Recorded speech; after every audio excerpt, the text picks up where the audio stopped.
The Honourable Governor for East Sepik. Thank you, Mr. Acting Speaker. And this question without notice is directed to the Prime Minister. It's in relation to our national security.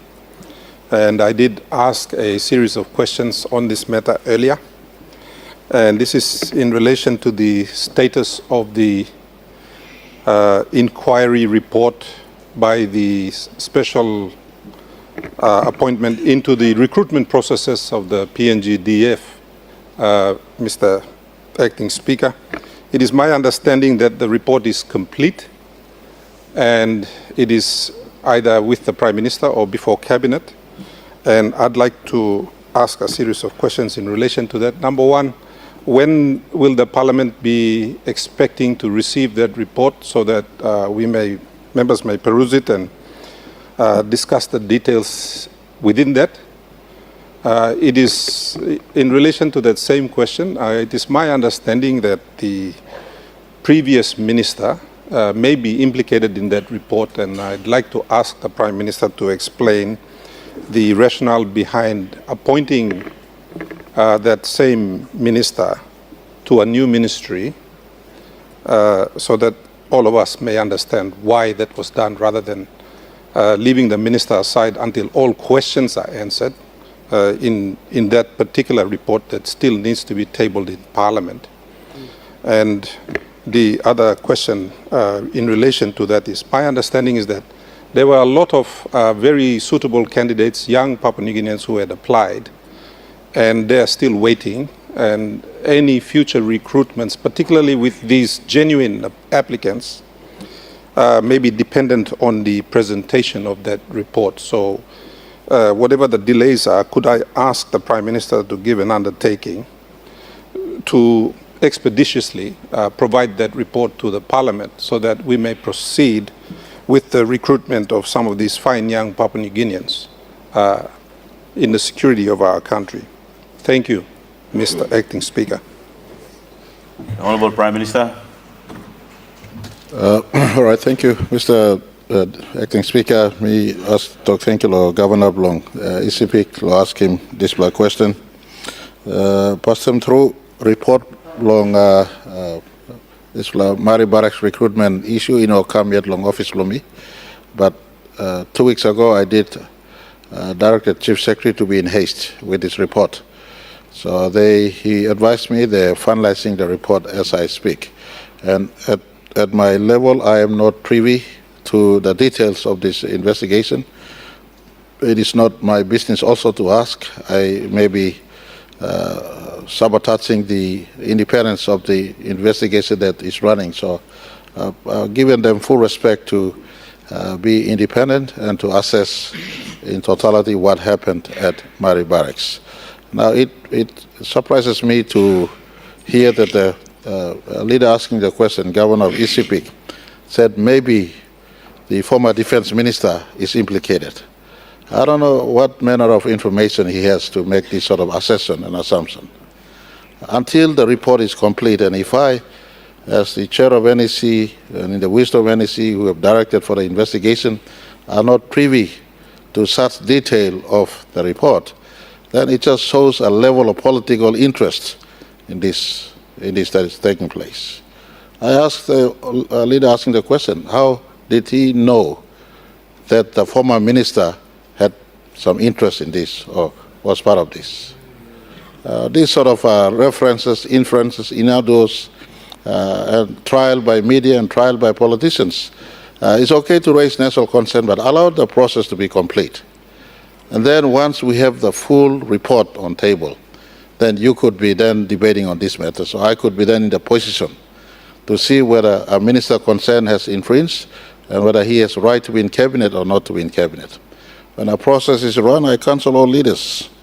Let's respect the country and the processes of the country. Allow the process to be completed. We have a point of order. Governor East Sepik. Mr. Acting Speaker, my question, and I believe my understanding of the English language is that if I use the word may, that does not impute guilt or otherwise. And therefore, my question simply put to the Prime Minister is that If the report is tabled, it will determine whether or not the minister was implicated. That was my question. And he was the minister responsible at all material times, Mr. Acting Speaker. And I'll allow the Prime Minister to continue on with the response. Mr. Deputy Speaker, most of us claim to be educated in this House.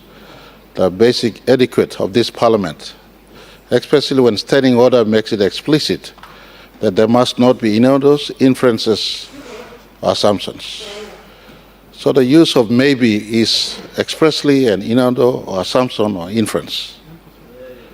Simple English. I'm not a born English speaker like some of you, but I know English also. So let's have some respect and decorum. The investigation is running as compelled by the country, and it's a right investigation. We're not too far from this report being sent to Cabinet. Let's have some decorum as national leaders in our conduct. You gain respect. You get respect from right around when you show respect to other leaders. Acting Speaker. We have a point of order. Opposition Leader, your point of order. Point of order. The opposition, Acting Speaker, respect the Constitution, respect the Honourable House, and respect timekeeping. This was done 2 months ago, Deputy Speaker, and we're still waiting for this investigation report. 2 months ago. We've been waiting for the FBO for 6 months, and now we're waiting 2 months for this report. Honourable Opposition Leader, I can't allow you to debate the question that has been asked. I think the Prime Minister is in the process of answering the question, so I'll allow Prime Minister to sum up your reply to the question. Prime Minister.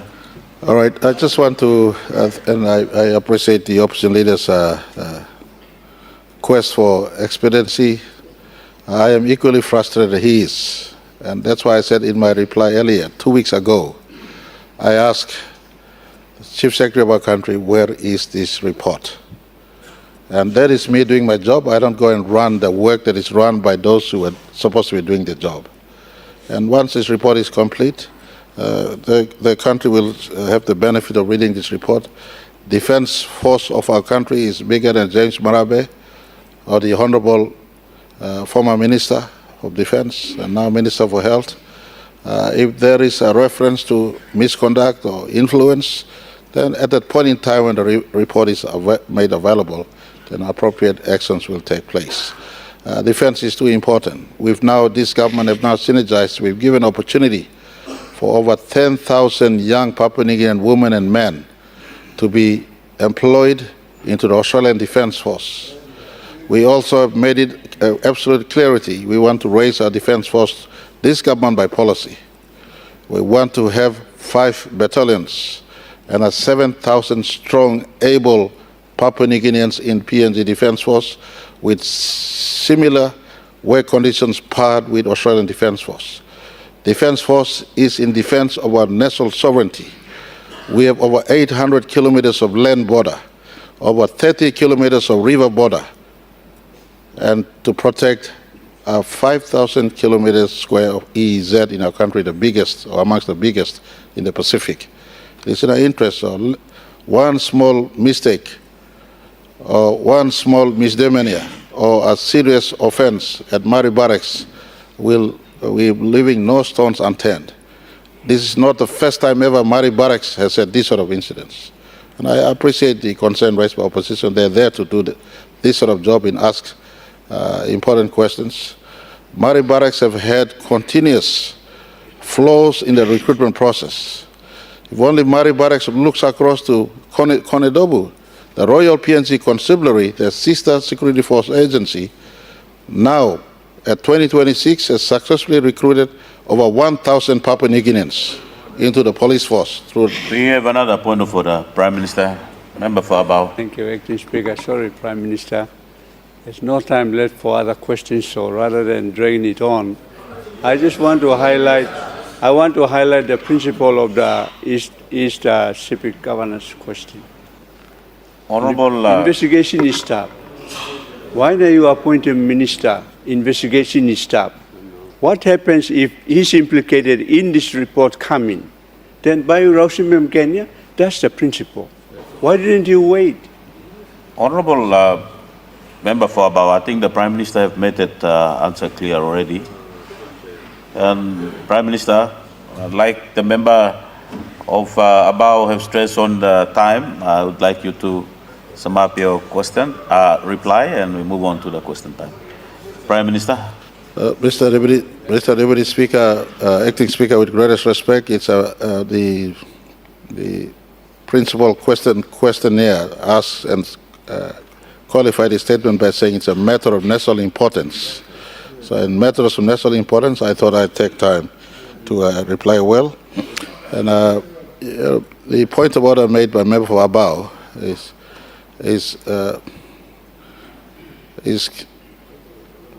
maybe correct, but if we look over, in the leader sitting next to him is a learned lawyer. He will tell you the principle of innocence until proven guilty or made guilty on both sides. So on both sides, both sides. So we have, and it's a principle that is consistently embedded. So everyone is innocent until proven guilty. And that process, that leader concerned has to have that benefit. Until such report is complete, we are not here to hide anyone. The report is complete, that warrants removed from cabinet. The same hand that appoints is the same hand available to decommission. Thank you, Mr. Speaker.